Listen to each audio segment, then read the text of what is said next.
ನಮಸ್ಕಾರ ಗೆಳೆಯರೆ. ಇವತ್ತು ನಾವು ಇನ್ಸೈಟ್ ಗ್ಯಾದರಿಂಗ್ ಡೆಮೋ ಆನ್ ಟ್ಯಾಬ್ಲೂ ಅಂತ ನೋಡೋಣ. ಏನು ಟ್ಯಾಬ್ಲೂ? ಟ್ಯಾಬ್ಲೂ ಅಂದರೆ ಒಂದು ಸಾಫ್ಟ್ವೇರ್, ಅದು ಒಂದು ಪ್ಯಾಕೇಜ್. ಸೊ ಆ ಸಾಫ್ಟ್ವೇರಲ್ಲಿ ಅದೊಂದು ಟೂಲ್ ಜೊತೆಗೆ ನಾವು ಇನ್ಸೈಟ್ಸನ್ನು ಗ್ಯಾದರ್ ಮಾಡ್ಬೋದು. ಇನ್ಸೈಟ್ಸ್ ಅಂದರೆ ಏನು? ಒಳನೋಟಗಳು. ಸೊ ಅದನ್ನು ಗ್ಯಾದರ್ ಮಾಡ್ಬೋದು. ಸೊ ಬನ್ನಿ ನೋಡೋಣ ಏನಿದು ಟ್ಯಾಬ್ಲೂ ಆ್ಯಂಡ್ ಮತ್ತು ಏನು ಒಳನೋಟಗಳನ್ನ ನಾವು ಸಂಗ್ರಹಿಸ್ಬೋದು. ಸೊ ನಾನೊಂದು ಎಕ್ಸಾಂಪಲ್ ತಗೊತಾ ಇದ್ದೀನಿ. ಸೊ ನಿಮಗೆಲ್ಲ ಗೊತ್ತು ಅಮೆಝಾನ್ ಅಂತ ಗೊತ್ತಲ್ಲ. ಸೊ ಈ ಅಮೆಝಾನಲ್ಲಿ ಒಂದು ರಿಟರ್ನ್ ಪಾಲಿಸಿ ಇದೆ. ಸೊ ಮೀನ್ ವೈಲ್ ಏನಾಗುತ್ತೆ, ಕೆಲವೊಂದಿಷ್ಟು ಜನ ಸುಮ್ಮನೆ ಅದನ್ನ ಐಟಮ್ ಖರೀದಿಸಿ ಇಮಿಡಿಯೇಟ್ ಆಗಿ ಅದನ್ನ ರಿಟರ್ನ್ ಮಾಡೋದು. ಸೊ ಈ ರಿಟರ್ನ್ ಪಾಲಿಸಿಯನ್ನ ಎಕ್ಸ್ಪ್ಲೈಟ್ ಮಾಡೋಕ್ಕೆ ಸ್ಟಾರ್ಟ್ ಮಾಡಿದ್ರು ಅಲ್ವಾ.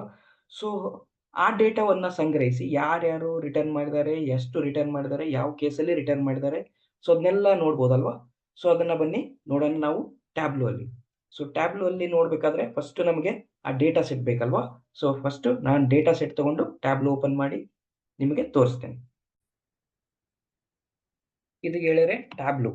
ಟ್ಯಾಬ್ಲೂ ಅಂದರೆ ಅದು ನಮಗೊಂದು ಸಾಫ್ಟ್ವೇರ್. ಸೊ ಈ ಸಾಫ್ಟ್ವೇರ್ ಇಂದ ನಾನು ಡೇಟಾವನ್ನು ರೀಡ್ ಮಾಡ್ಬೋದು. ಸೊ ಸದ್ಯಕ್ಕೆ ನಾನು ಡೇಟಾ ಡೌನ್ಲೋಡ್ ಮಾಡಿದ್ದೀನಿ. ಸೊ ಹಾಗೆ ಅದು sales returns data. Okay. So ಈ ಸೇಲ್ಸ್ ರಿಟರ್ನ್ಸ್ ಡೇಟಾವನ್ನು ನಾನು ವಿಶ್ಲೇಷಣೆ ಮಾಡೋಕ್ಕೆ ಸ್ಟಾರ್ಟ್ ಮಾಡ್ತೀನಿ. ಸೊ ಹೇಗೆ ವಿಶ್ಲೇಷಣೆ ಮಾಡಬೇಕು ಒಂದರಿಂದ ಒಂದು ನೋಡೋಣ. ಸೊ ಈ ಡೇಟಾ ಅಲ್ಲಿ ನೋಡಿದ್ರೆ ನಿಮಗೆ ಕ್ಯಾಟಗರಿ ಇದೆ, ಮತ್ತೆ ಕಂಟ್ರಿ ಇದೆ, ಸ್ಟೇಟ್ ಇದೆ, ಸಿಟಿ ಇದೆ. ಸೊ ಎಲ್ಲ ಡೇಟಾಗಳಿದೆ ಅಲ್ವಾ. ಸೊ ಈ ಡೇಟಾಗಳಲ್ಲಿ ನಾನು ನೋಡಿದ್ರೆ ಕಸ್ಟಮರ್ ಜೆಂಡರ್ ಇದೆ, ಮತ್ತೆ ಕಸ್ಟಮರ್ ಪ್ರಾಡಕ್ಟ್ ನೇಮ್ ಇದೆ, ರೀಜನ್ ಇದೆ, ರಿಟರ್ನ್ ಇದೆ. ಈ ರಿಟರ್ನ್ ಅಲ್ಲಿ ನೋಡಿದ್ರೆ ನೀವು ಈ ರಿಟರ್ನ್ ಅಲ್ಲಿ ರಿಟರ್ನ್ ಮಾಡಿದಾರೋ ಇಲ್ವೋ ಅಂತ ಗೊತ್ತಾಗುತ್ತೆ. ಹಾಗೆ ಸೆಗ್ಮೆಂಟ್ ಇದೆ, ಯಾವ ಸೆಗ್ಮೆಂಟ್ ಜನ ಮಾಡಿದ್ದಾರೆ, ಯಾವ ಸೆಗ್ಮೆಂಟ್ ಅಲ್ಲಿ ರಿಟರ್ನ್ ಮಾಡಿದ್ದಾರೆ, ಸೊ ಇದೆಲ್ಲ ಗೊತ್ತಾಗುತ್ತೆ. ಹಾಗೆ ಇಲ್ಲಿ ನೋಡಿ ಕಸ್ಟಮರ್ ಏಜ್ ಇದೆ. ಸೊ ಎಲ್ಲ ನೋಡ್ಲಿಕ್ಕೆ ನಾವು ಫಸ್ಟ್ ಏನ್ ಮಾಡೋಣ, ಸೊ ಫಸ್ಟ್ ನೋಡೋಣ ಯಾರ್ಯಾರು ರಿಟರ್ನ್ ಮಾಡಿದ್ರು ಅಂತ ನೋಡೋಣ ಅಲ್ವಾ. ಸೊ ಯಾವ ಏಜ್ ಗ್ರೂಪ್ ಅವರು ರಿಟರ್ನ್ ಮಾಡಿದ್ರು ಅಂತ ನೋಡೋಣ. ಫಾರ್ ಎಕ್ಸಾಂಪಲ್ ನಾನೇನ್ ಮಾಡ್ತೇನೆ, ಈ ಶೀಟ್ 1 ಅಂತ ಇದೆಯಲ್ಲ ಇಲ್ಲಿ, ಈ ಶೀಟ್ ಅಂದ್ರೆ ಇದು ನಾರ್ಮಲ್ ನಿಮಗೆ ಮೈಕ್ರೋಸಾಫ್ಟ್ ಶೀಟ್ ಇದೆಯಲ್ಲ ಅದೇ ತರ ಇದು. ಓಕೆ. ಸೊ ಇಲ್ಲಿ ನೋಡೋಣ ಕಾಲಮ್ಸ್ ಮತ್ತೆ ರೋಸ್ ಅಂತ ಇದೆಯಲ್ಲ, ಸೊ ಅಲ್ಲಿ ನೋಡ್ತಾ ಹೋಗೋಣ. ಸೊ ನಾನೇನ್ ಮಾಡ್ತೇನೆ, ಫಸ್ಟ್ ಕಸ್ಟಮರ್ ಏಜ್ ನ ತಗೊಂತೇನೆ. ಈ ಕಸ್ಟಮರ್ ಏಜ್ ನ ಯಾವ್ಯಾವ ಕಸ್ಟಮರ್ ರಿಟರ್ನ್ ಮಾಡಿದ್ರು ಅಥವಾ ಇಲ್ವೋ ಅಂತ ನೋಡೋಣ. ಸೊ ದೆನ್ ನಾನೇನ್ ಮಾಡ್ತೇನೆ, ರಿಟರ್ನ್ ಅನ್ನ ತಗೊಂತೇನೆ. ಸೊ ರಿಟರ್ನ್ ಅನ್ನ ರೋಸ್ ಅಲ್ಲಿ ತಗೊಂತೇನೆ. ಸೊ ಆಗೇನಾಗತ್ತೆ, ನಮಗೆ ಹೀಗ್ ಬರುತ್ತೆ. ಸೊ ನನಗೆ ಹೀಗ್ ಬೇಡ ಗ್ರಾಫು, ಹೀಗ್ ಬೇಕು ಅಂದ್ರೆ ಸೊ ನಾನು ರಿಟರ್ನ್ ಅನ್ನ ಇಲ್ಲಿ ತಗೊಂತೇನೆ, ಕಸ್ಟಮರ್ ಏಜ್ ನ ಇಲ್ಲಿ ತಗೊಂತೇನೆ. ಸೊ ಮೀನ್ ವೈಲ್ ಸೊ ನಮಗೆ ಅದು ಹೀಗೆ ಕಾಣಿಸುತ್ತೆ ಆಗ.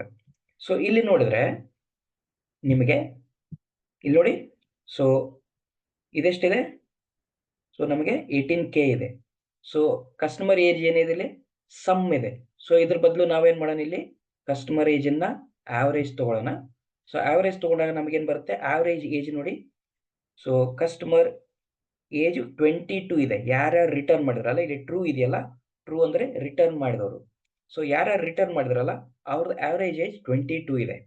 ಸೊ ಇದರಿಂದ ನನಗೇನು ಗೊತ್ತಾಯ್ತು, ಆವರೇಜ್ ಏಜ್ 22 ಇರೋರು ಮ್ಯಾಕ್ಸಿಮಮ್ ರಿಟರ್ನ್ ಮಾಡ್ತಾ ಇದ್ದಾರೆ ಅಂತ ಅಲ್ವಾ. ಸೊ ಇದರಲ್ಲಿ ಜೆಂಡರ್ ಒಂದಿದೆ. ಸೊ ನಾವು ನೋಡೋಣ ಯಾವ ಜೆಂಡರ್ ಅವರು ಜಾಸ್ತಿ ರಿಟರ್ನ್ ಮಾಡಿದ್ದಾರೆ ಅಂತ. ಸೊ ಜೆಂಡರ್ ಅನ್ನು ನಾನು ಇಲ್ಲಿ ಕಲರ್ ಅಲ್ಲಿ ಕೊಟ್ಬಿಡ್ತೇನೆ. ಸೊ ನನಗೆ ಅದು ಜೆಂಡರ್ ಅಲ್ಲಿ ತೋರಿಸುತ್ತೆ ನೋಡಿ. ಆವರೇಜ್ ಏಜು ಮೇಲ್ಗೆ 20, ಫಿಮೇಲ್ಗೆ 22. ಓಕೆ. ಸೊ ರಿಟರ್ನ್ ಜಾಸ್ತಿ ಯಾರು ಮಾಡಿದ್ದಾರೆ ನೋಡಿ, ಸೊ ಫಿಮೇಲ್ ಜಾಸ್ತಿ ರಿಟರ್ನ್ ಮಾಡಿದ್ದಾರೆ ಅಲ್ವಾ. ಸೊ ಇಲ್ಲಿ ನೋಡ್ತಾ ಇರೋಬೇಕಾದ್ರೆ ನಮಗೆ ಇದು ಜಾಸ್ತಿ ಕಾಣಿಸುತ್ತೆ. ಸೊ ಫಿಮೇಲ್ ಇದ್ದವರು ಜಾಸ್ತಿ ರಿಟರ್ನ್ ಮಾಡಿದ್ದಾರೆ as compared to male. So ಇದೊಂದು ನಮಗೆ ಗೊತ್ತಾಗುತ್ತೆ. ಮತ್ತೆ ನಾವೇನ್ ನೋಡೋಣ ನೆಕ್ಸ್ಟ್, ಲೆಟ್ಸ್ ಸೇ ನಾನು ಸೇಲ್ಸ್ ಅನ್ನ ನೋಡ್ತೇನೆ. ಬಿಕಾಸ್ ರಿಟರ್ನ್ ಮಾಡಿದ್ದಾರೆ ಅಂದ್ರೆ ಸೇಲ್ಸ್ ಆಗಿದೆಯಲ್ಲೋ ಅಥವಾ ಪ್ರಾಫಿಟ್ ಆಗಿದೆಯಲ್ಲೋ ಅಂತ ಅಲ್ವಾ. ಸೊ ನಾನೇನ್ ಮಾಡ್ತೇನೆ, ಫಸ್ಟ್ ಈ ಪ್ರಾಫಿಟ್ ಅನ್ನ ತಗೊಂತೇನೆ. ಓಕೆ. ಸೊ ಪ್ರಾಫಿಟ್ ಅನ್ನು ತಗೋತೇನೆ, ಯಾವ್ಯಾವ ಡೇಟ್ಗೆ ಎಷ್ಟೆಷ್ಟು ಪ್ರಾಫಿಟ್ ಆಗಿತ್ತು ಅಂತ ನೋಡೋಣ. ಸೊ ಅದನ್ನ ನೋಡ್ಬೇಕಂದ್ರೆ ನಾನೇನ್ ಮಾಡ್ತೇನೆ, ಆರ್ಡರ್ ಡೇಟ್ ಅನ್ನ ತಗೊಂತೇನೆ, ಇಲ್ಲಿ ಕಾಲಮ್ಸ್ ಅಲ್ಲಿ ಹಾಕಂತೇನೆ. ಸೊ ಆಗ ನನಗೆ ಬರುತ್ತೆ ಇಲ್ಲಿ ಈ ಗ್ರಾಫ್ಗಿಂತ ನನಗೆ ಈ ಗ್ರಾಫ್ ತಗೊಂತೀನಿ, ನಾನು ಚೆನ್ನಾಗಿ ನೋಡ್ಬೋದು ಅಲ್ವಾ. ಸೊ ಇಲ್ಲಿ ನೋಡಿ, ಸೊ ನಿಮಗೆ ಆರ್ಡರ್ ಡೇಟ್ ಪ್ರಕಾರ ಎಷ್ಟು ಪ್ರಾಫಿಟ್ ಆಗಿದೆ ಅಂತ ಬಂತು. ನನಗೇನ್ ಬೇಕು ಈಗ, ಕ್ಯಾಟಗರಿ ವೈಸ್ ಬೇಕಲ್ವಾ. ಸೊ ಸಪೋಸ್ ನಾನು ರೀಜನ್ ನ ತಗೊಂತೇನೆ, ಯಾವ ರೀಜನ್ ನನಗೆ ಜಾಸ್ತಿ ಪ್ರಾಫಿಟ್ ಆಯ್ತು ಅಂತ ನೋಡೋಣ. ಸೊ ಇಲ್ಲಿ ನೋಡಿದ್ರೆ ನನಗೆ ಸೆಂಟ್ರಲ್, ಈಸ್ಟ್, ಸೌತ್, ವೆಸ್ಟ್ ಅಂತ ಬರುತ್ತೆ. ಇಲ್ಲಿ ನೋಡ್ತಾ ಇದ್ದೀರಲ್ಲ. ಸೊ ಇದು central, east, west, south. So ಇಲ್ಲಿ ನೋಡಿದ್ರೆ ನಿಮಗೆ ಇಲ್ಲಿ ವೆಸ್ಟ್ ಅಲ್ಲಿ ಜಾಸ್ತಿ ಪ್ರಾಫಿಟ್ ಕಾಣಿಸ್ತಾ ಇರುತ್ತೆ. ಆಫ್ಟರ್ 2017 ಆದ್ಮೇಲೆ ವೆಸ್ಟ್ ಅಲ್ಲಿ ಜಾಸ್ತಿ ಪ್ರಾಫಿಟ್ ಇದೆ. ಸೊ ಅದಕ್ಕಿಂತ ಮೊದಲು ಇಲ್ಲಿ ಜಾಸ್ತಿ ಪ್ರಾಫಿಟ್ ಇತ್ತು. ಯಾವುದು? ಸೌತ್ ಅಲ್ಲಿ ಜಾಸ್ತಿ ಪ್ರಾಫಿಟ್ ಇತ್ತು ಅಲ್ವಾ? ಸೊ ಹೀಗೆ ನಾವು ಡೇಟಾ ವಿಶ್ಲೇಷಣೆಯನ್ನ ಮಾಡಬಹುದು ಟ್ಯಾಬ್ಲಿ ಜೊತೆಗೆ. ಸೊ ಇದಿಷ್ಟೇ ಅಲ್ಲದೆ ನನಗೆ ಮತ್ತಿಷ್ಟು ನಾನು ಏನನ್ನಾದ್ರೂ ಮಾಡ್ಬೇಕಂದ್ರೆ, ಫಾರ್ ಎಕ್ಸಾಂಪಲ್ ನನಗೆ ಯಾವ ಡೇಟ್ ಅಲ್ಲಿ ಲಾಸ್ ಆಯ್ತು ಅಂತ ನೋಡ್ಬೇಕಲ್ವಾ? ಸೊ ಫಾರ್ ಎಕ್ಸಾಂಪಲ್ ನಾನೇನ್ ಮಾಡ್ತೇನೆ, ಆರ್ಡರ್ ಡೇಟ್ ತಗೊಂತೇನೆ, ಇಲ್ಲಿ ಪ್ರಾಫಿಟ್ ತಗೊಂತೇನೆ, ಇದನ್ನ ಪ್ರಾಫಿಟ್ ಅನ್ನ ಸಮ್ ಆಗ್ಲಿಕ್ಕೆ ಬಿಡ್ತೇನೆ. ಸಮ್ ಆದ್ರೆ ನನಗೆ ಟೋಟಲ್ ತೋರಿಸುತ್ತೆ. ಅದ್ರ ಬದಲು ನಾನೇನ್ ಮಾಡ್ತೀನಿ, ಇಲ್ಲಿ ಕೌಂಟ್ ಅಂತ ಕೊಡ್ತೇನೆ. ಸೊ ಕೌಂಟ್ ಅಂತ ಕೊಟ್ಟಾಗ ಅಥವಾ ಕೌಂಟ್ ಡಿಸ್ಟಿಂಕ್ಟ್ ಅಂತ ಕೊಟ್ಟಾಗ ಅದು ಯಾವಾಗ ಎಷ್ಟೆಷ್ಟು ಡಿಫ್ರೆಂಟ್ ಪ್ರಾಫಿಟ್ ಆಯ್ತು ಅಂತ ಗೊತ್ತಾಗುತ್ತೆ. ಸೊ ಎಷ್ಟೆಷ್ಟು ಡಿಫ್ರೆಂಟ್ ಪ್ರಾಫಿಟ್ ಆಯ್ತು ಅಂತ ಗೊತ್ತಾದಾಗ ನಾವು ಈಸಿಯಾಗಿ ಅದನ್ನ ಫೈಂಡ್ ಮಾಡ್ಬೋದು. ಓಕೆ, ಸೊ ಇಲ್ಲಿ ನಾನೇನ್ ಮಾಡ್ತೇನೆ, ಕಾಲಮ್ಸ್ ಅಲ್ಲಿ ಸೆಗ್ಮೆಂಟ್ ಹಾಕಂತೇನೆ, ಅಥವಾ ನಾವು ಡಿಫ್ರೆಂಟ್ ರೀಜನ್ಸ್ ಅನ್ನ ಹಾಕೋಬಹುದು. ಇಲ್ಲಿ ರೀಜನ್ಸ್ ಅನ್ನ ಹಾಕೊಂತೇನೆ. ಸೊ ಆಗ ನನಗೆ ನೋಡಿ, ಸೆಂಟ್ರಲ್ ಅಲ್ಲಿ ಇಷ್ಟು ಪ್ರಾಫಿಟ್ ಇದೆ, ಬೇರೆ ಜಾಗದಲ್ಲಿ ಇಷ್ಟಿದೆ. ಹೀಗೆ ವೆಸ್ಟ್ ಅಲ್ಲಿ ನೋಡಿ ಪ್ರಾಫಿಟ್ ಜಾಸ್ತಿನೇ ಇದೆ ಅಲ್ವಾ? ಸೊ ಜಾಸ್ತಿ ಯಾಕಿದೆ? ಯಾಕೆ ಜಾಸ್ತಿ ಇದೆ ಇಲ್ಲಿ?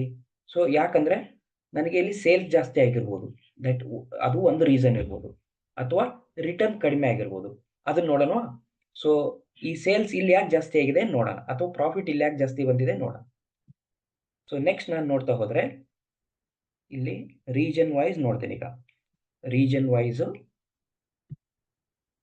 ಇಲ್ಲಿ ಪ್ರಾಫಿಟ್ ನೋಡ್ತೇನೆ, ಅಥವಾ ಇಲ್ಲಿ ಫಸ್ಟ್ ಸೇಲ್ಸ್ ನೋಡ್ತೇನೆ. ಸೇಲ್ ಜಾಸ್ತಿ ಆಗಿತ್ತಾ ಅಂತ ನೋಡೋಣ. ಎಸ್, ರೀಜನ್ ವೈಸ್ ಇಲ್ಲಿ ಸೇಲ್ ಜಾಸ್ತಿ ಆಗಿದೆ, ಹಾಗಾಗಿ ನನಗೆ ಪ್ರಾಫಿಟ್ ಜಾಸ್ತಿ ಆಗಿರ್ಬೋದು. ಬಟ್ ಇಲ್ಲಿ ರಿಟರ್ನ್ ಆಗಿತ್ತಾ ನೋಡೋಣ. ಸೊ ರಿಟರ್ನ್ ನಾನು ಕಲರ್ ಅಲ್ಲಿ ತಗೊಂತೇನೆ. ಸೊ ಇಲ್ಲಿ ನೋಡಿ, ಮ್ಯಾಕ್ಸಿಮಮ್ ರಿಟರ್ನ್ ಆಗಿದೆ, ಬಟ್ ಆದ್ರೂ ಕೂಡ ನನಗೆ ಪ್ರಾಫಿಟ್ ಜಾಸ್ತಿ ಆಗಿದೆ. ನೋಡಿ, ಇಲ್ಲಿ ಶೀಟ್ 3 ಅಲ್ಲಿ ನಾನು ಪ್ರಾಫಿಟ್ ಜಾಸ್ತಿ ತಗೊಂತಾ ಇದ್ದೀನಿ. ಓಕೆ, ಸೊ ಇದು ವೆಸ್ಟ್ ರೀಜನ್, ಎಲ್ಲ ವೆಸ್ಟ್ ರೀಜನ್ ಇದೆ. ಸೊ ಇದು ಪರ್ಟಿಕ್ಯುಲರ್ ರೀಜನ್ ವೈಸ್ ಡೇಟ್ ಇದೆ, ರೀಜನ್ ವೈಸ್ ಮತ್ತೆ ಆರ್ಡರ್ ವೈಸ್ ಡೇಟ್ ಇದೆ. ಸೊ ಯಾವ್ಯಾವ ಡೇಟ್ಗೆ ಎಷ್ಟಾಯ್ತು ಅಂತ ಇದೆ. ಓಕೆ, ಸೊ 2017 ಅಲ್ಲಿ ಇಷ್ಟು, 2016 ಅಲ್ಲಿ ಇಷ್ಟು, 2015 ಅಲ್ಲಿ ಇಷ್ಟು, 2018 ಅಲ್ಲಿ ಇಷ್ಟು. ಸೊ ಮ್ಯಾಕ್ಸಿಮಮ್ ನನಗೆ 2018 ಮತ್ತೆ 17 ಅಲ್ಲಿ ಇದೆ. ಯಾಕಂದ್ರೆ ನೀವು ಹಿಂದಿನ ಗ್ರಾಫ್ ಅಲ್ಲಿ ನೋಡಿರ್ಬೋದು, ನನಗೆ 2017 ಆದ್ಮೇಲೆನೆ ಜಾಸ್ತಿ ಪ್ರಾಫಿಟ್ ಆಗಿತ್ತು ವೆಸ್ಟ್ ಅಲ್ಲಿ. ಓಕೆ, ಸೊ ಇದನ್ನೆಲ್ಲ ನೋಡ್ಬೇಕಾದ್ರೆ ಇಲ್ಲಿ ನೋಡಿ, ನಮಗೆ ವೆಸ್ಟ್ ಅಲ್ಲಿ ಜಾಸ್ತಿ ಸೇಲ್ಸ್ ಆಗಿದೆ, ಬಟ್ ಜಾಸ್ತಿ ರಿಟರ್ನ್ ಕೂಡ ಆಗಿದೆ. ಇಲ್ಲಿ ನೀವು ನೋಡ್ಬೋದು, ರಿಟರ್ನ್ ಟ್ರೂ. ಸೊ ಜಾಸ್ತಿ ರಿಟರ್ನ್ ಆಗಿದೆ. ಓಕೆ, ಸೊ ಹೀಗೆ ನೀವು ಟ್ಯಾಬ್ಲು ಯೂಸ್ ಮಾಡಿ ಯಾವಾಗ ರಿಟರ್ನ್ ಆಯ್ತು, ಎಷ್ಟು ರಿಟರ್ನ್ ಆಯ್ತು, ಇದೆಲ್ಲ ಸ್ಟಡಿ ಮಾಡ್ಬೋದು. ಓಕೆ, ಸೊ ಇದಿಷ್ಟು ಗೆಳೆಯರೇ ಮಾಹಿತಿ. ಮುಂದಿನ ವಿಡಿಯೋ ಅಲ್ಲಿ ಮತ್ತಿಷ್ಟು ತಿಳಿದುಕೊಳ್ಳೋಣ. ಧನ್ಯವಾದಗಳು.